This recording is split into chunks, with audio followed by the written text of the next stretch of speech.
사랑하는 유영교회 성도 여러분, 또 이 방송을 시청하는 모든 성도 여러분, 주님의 은혜 가운데 지난밤도 평안하셨습니까? 예, 오늘 우리가 함께 나눌 말씀은 여호수아 10장 16절로부터 28절 말씀까지입니다. 한국 갤럽 여론조사 기관에서 5년에 한 번씩 한국인들이 가장 존경하는 인물이 누구인가를 조사해서 발표하는데요. 2014년도도 그렇고 2019년도도 그렇고 연속 부동의 1위가 이순신 장군이라고 합니다. 여러분이 잘 아시겠지만 일본이 침략한 임진왜란 당시에 일본과 무려 23번의 전투 중에서 단 한 번도 패배한 적이 없는 입지전적인 인물이기도 하죠. 그래서 우리는 바다의 신, 전쟁의 신이라고도 불릴 만큼 요즘 말로 레전드 오브 레전드 같은 인물입니다. 특별히 단 12척의 배로 일본 전투함과 보급선을 포함한 333척의 배를 격퇴시킨 명랑해전은 세계 해전사에서 유례를 찾아볼 수 없는 전무후무한 승리였습니다. 그렇다면 이순신 장군은 어떻게 23번의 전투를 모두 이길 수 있었을까? 그 승리의 비결은 무엇일까라고 했을 때 학자들이 이구동성으로 하는 어이없는 답이 있습니다. 이길 수 있는 싸움만 했기 때문이라는 거예요. 승산 없는 싸움, 무모한 싸움은 피했다라는 것이죠. 단적인 예로 당시 임금이던 선조가 이순신 장군에게 부산포로 내려가서 싸우라는 명령을 했을 때 그 명령에 불복중해서 관직을 박탈당하면서 하산하게 되죠. 그 이유가 승산 없는 전쟁이었기 때문이라는 거예요. 그러니까 이길 수 있는 싸움이 되기 위해서 아군의 장단점 그리고 적군의 상황을 정확하게 파악하고 손바닥처럼 훤히 꿰뚫고 있는 조선의 앞바다의 상황을 잘 이용해서 싸웠기 때문에 백전백승을 할 수 있었다라는 것입니다. 성경에도 보면 이렇게 연전연승한 입지전적인 인물이 있어요. 예, 지금 우리가 보고 있는 여호수아 장군입니다. 우리가 어제부터 보고 있는 10장 전체를 보면 가나안 남부 전쟁을 다루고 있는데 기브온 주민들로 인해서 이스라엘의 의지와 상관없는 전쟁에 참여하기는 했지만 그로 인해서 5부족이 연합한 가나안 연합군은 물론이고 막게다, 림나, 라기스, 게셀, 에글론, 헤브론, 드빌, 가데스바냐, 가사, 고센, 기브온에 이르기까지 단 한 번의 패배도 없이 연전연승하며 가나안 남부를 점령했습니다. 그 승리의 비결을 한마디로 요약하면 이순신 장군처럼 이길 수밖에 없는 싸움을 했기 때문이라는 거예요. 그렇다면 이길 수밖에 없는 싸움이 무엇일까? 오늘 본문에 그 답이 담겨져 있습니다. 우리가 함께 읽고 또 오늘 우리에게 주시는 메시지를 같이 나누도록 하겠습니다. 제가 16절부터 봉독해 올리겠습니다.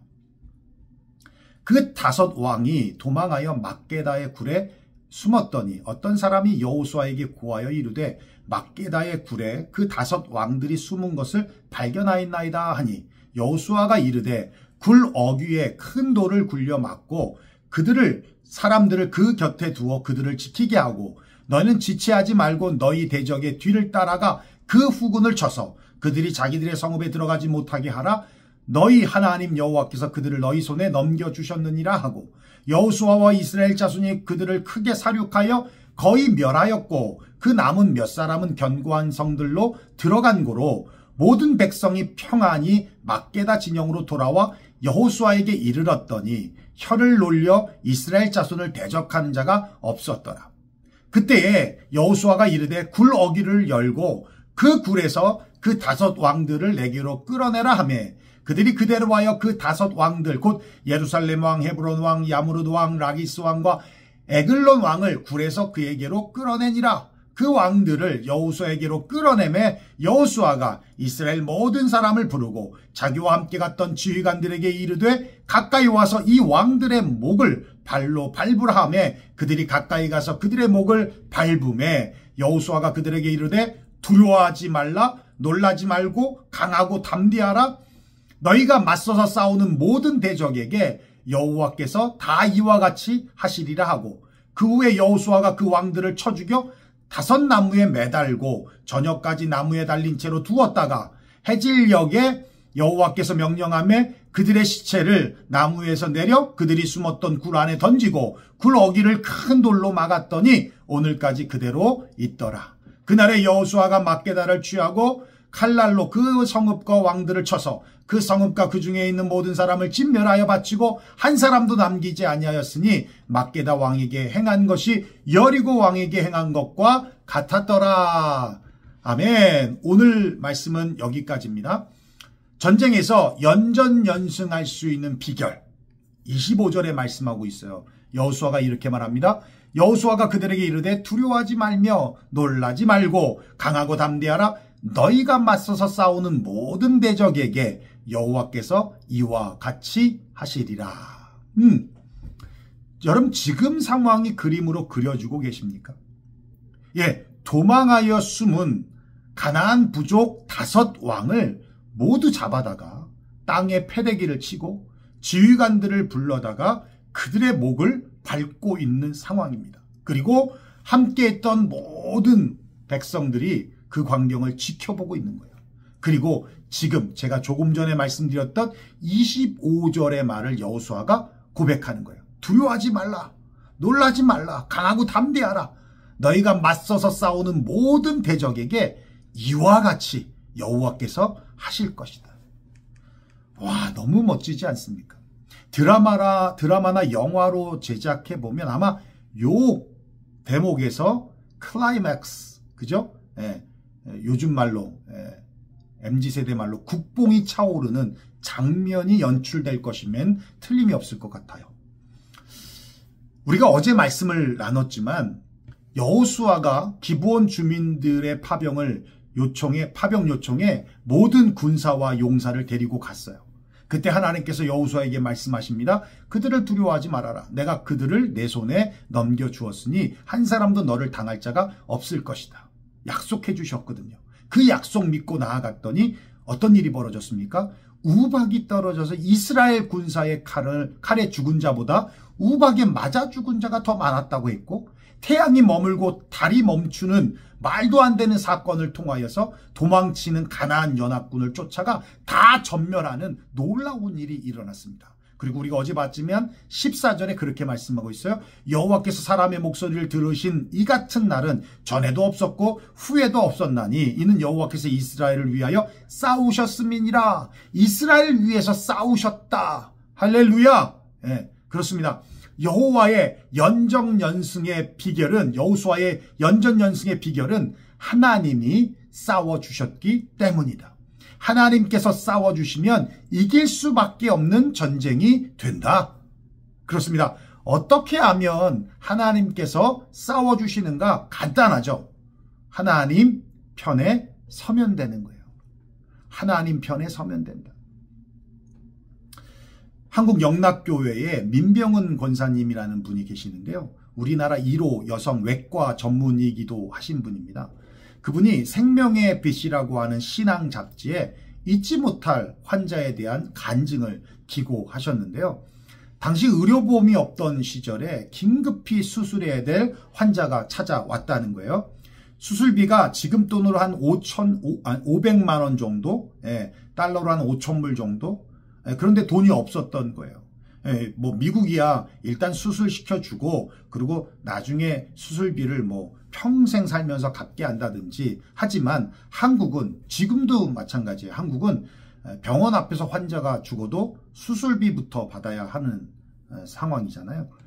당연히 입원이 안 되겠죠. 돈이 없으니까. 그런데 남편이 내일 아침까지 수술비를 가져올 테니까 입원시켜달라는 통사정을 해서 일단은 입원을 시켜줬답니다. 그날 밤에 우리 민 권사님께서 회진을 도는데 부부가 나누는 대화를 우연찮게 듣게 됐어요. 남편이 그렇게 말하더라는 겁니다. 여보, 당신이 이제 죽어야 할 것 같아. 이게 무슨 말인가 해서 가만히 들어봤는데 두 부부는 주님을 신실하게 믿는 사람들이었습니다. 내일 아침까지 수술비를 가져오겠다는 약속을 하고 그리고 입원을 했으니 당연히 남편 입장에서는 수술비를 마련해 하려고 동분서주 뛰어다녔겠죠. 그리고는 빌려줄 만한 친척을 찾아갔던 겁니다. 그런데 그 친척이 이렇게만 하다는 거예요. 내가 예수를 믿지 않겠다고 약속하면 돈을 빌려주겠다. 그 당시는 충분히 그럴 수 있었을 것 같아요. 예. 그런 말을 들으면 여러분 고민이 될까요? 안 될까요? 여러분들이 만약 그런 제안을 받았다면 고민이 될까요? 안 될까요? 예. 당연히 고민이 되겠죠.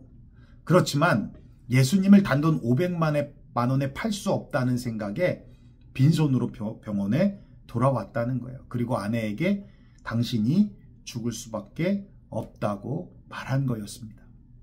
그 말을 들은 아내가 잘하셨다고, 예수님을 돈으로 팔다니 그건 말도 안 된다고, 집에 가서 천국을 준비하겠습니다 라고 하면서 남편에게 오히려 고마워하더라는 겁니다. 그 부부의 대화를 들은 민권사님께서 여러분 어떤 생각이 들으셨을까요? 숙연해지지 않았을까요? 감동도 되고 그리고 은혜도 되고, 나중에 돈이 생기면 갚으라고 한 후에 수술을 해주셨답니다. 정말 수술은 잘 되었고 아내는 건강하게 회복해서 퇴원하셨고, 몇 개월 후에 그 부부가 선물 꾸러미와 수술비를 가져와서 감사하다고, 그렇게 했던 환자를 잊지 못한다는 그런 간증의 내용이었어요. 돈 500만 원에 예수님을 팔 수 없다. 집에서 천국을 준비합시다. 여러분, 이게 하나님 편에 서는 것입니다. 이게 믿음인 것입니다. 그런데 보면 평상시에는 잘 믿어요. 그런데 결정적일 때 배신을 합니다. 돈 500불이 뭡니까? 단돈 5불이라도 간쓸게 빼어주면서까지 예수님을 배신하죠. 그런 선택들이 당시에는 내게 유익이 되고 이익이 되는 것 같아도 결국 나에게 화가 되어 돌아옵니다. 그럼에도 왜 우리가 그걸 깨닫지 못하냐면 순간만 보며 아둥바둥하게 살기 때문에 그래요. 인생의 전체를 놓고 보면 결국 예수님 편에 서지 않으므로 더 큰 손실과 고통과 손해와 고난이 됐다는 것을 아는데 그걸 못 보는 거예요. 그러니까 결정적일 때 하나님 편이 아닌 세상 편에 선다는 거예요. 그게 반복이 되면 습관이 되는 겁니다. 이사야서 41장 10절에 말씀하고 있어요. 두려워하지 말라. 내가 너와 함께함이라. 놀라지 말라. 나는 내 하나님이 됨이라. 내가 너를 굳세게 하리라. 참으로 너를 도와주리라. 참으로 나의 의로운 오른손으로 너를 붙들리라. 이 말씀은 기분 좋을 때 붙드는 말씀이 아니라 힘들고 힘들 때 붙들어야 하는 말씀입니다. 이 말씀은 고통받고 있는 사람에게 휘파람 불면서 해줄 말씀이 아니라 고통과 고난 중에 있는 나에게 기도의 손을 모아 눈물을 흘리면서 고백되어야 할 말씀이라는 거예요. 그러나 이 모든 일을 우리에게 사랑하신 이로 말미암아 우리가 넉넉히 이기느니라. 로마서 8장 37절의 말씀. 그리고 이 말씀의 힘을 얻어 일어나 싸우는 겁니다. 우리가 넉넉히 이기느니라. 사랑하는 유영교회 성도 여러분, 또 이 방송을 시청하는 성도 여러분, 하나님께서 싸우시면 이길 수밖에 없는 전쟁이 됨을 믿으시기를 바랍니다. 오늘 하루도 수많은 영적 전쟁이 우리 앞에 놓이겠지만 내가 싸우는 것이 아니라 하나님께서 싸우는 것임을 알고 하나님 편에만 서십시오.